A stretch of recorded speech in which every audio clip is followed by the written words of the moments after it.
नमस्कार मंडळी, आज तुम्हाला विचारधारा हा विचार 4 वळीमध्ये सांगतो। राम राम मंडळी। तट पर बैठे बैठे तेरे हाथ का कुछ आएगा, रतन मिलेगी तुझको जब सागर के तह में जाएगा।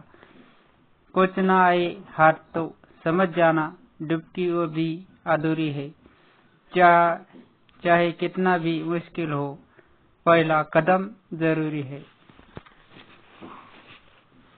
मराठी ट्रांसलेशन इस 4 वळीचा अर्थ। तट पर कुछ आएगा,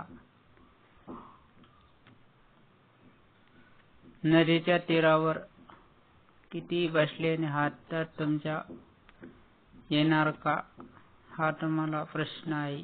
आणि दुसरा प्रश्न आहे, रत्न मिलेगी, मोती, सुंदर मोती सागरात तळाखाली जाएगा, अर्थात नाही।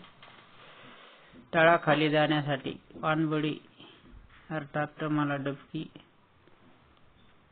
आधी पोहत जावं लागेल आणि मग तळाशी रत्न मिळेगी, हिरे मोती मिल पाएगी, तेव्हाच भेटेल। कुछ ना आता तो समझ जाना, डुबकी अभी अधूरी है। चाहत कितनी भी मुश्किल हो, पहला कदम जरूरी है। विचारधारा विचारामधील सारांश आणि स्पष्टीकरणात असे आढळून येते की संतांना सांगायचे आहे की या सागरात कितीही बैठे बैठे कितीही बसला तरी तुला काही सापडणार नाही। त्यासाठी या संसार सागरातून कधी डुबकी घ्यायची असेल तर नामचिंतनाची डुबकी हे तुला पहिलं कर्तव्य आहे। तेव्हाच तू खऱ्या अर्थाने संसार सागरातून तरून जाऊ शकतो, असे संत महात्म्यांना सांगायचे आहे या विचारधारा विचारामध्ये।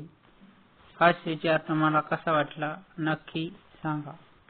शेअर करा, लाईक करा, कमेंट करा। जास्तीत जास्त हा व्हिडिओ सबस्क्राइब करा। सबस्क्राइब करण्यासाठी स्पेलिंग स्मॉल लिपीमध्ये लिहायचा SHRIRAM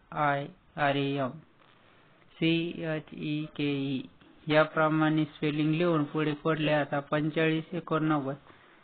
लगेचच चॅनल सर्च होईल आणि तुम्ही चॅनलचा आनंद घेसाल ही गॅरंटी माझी।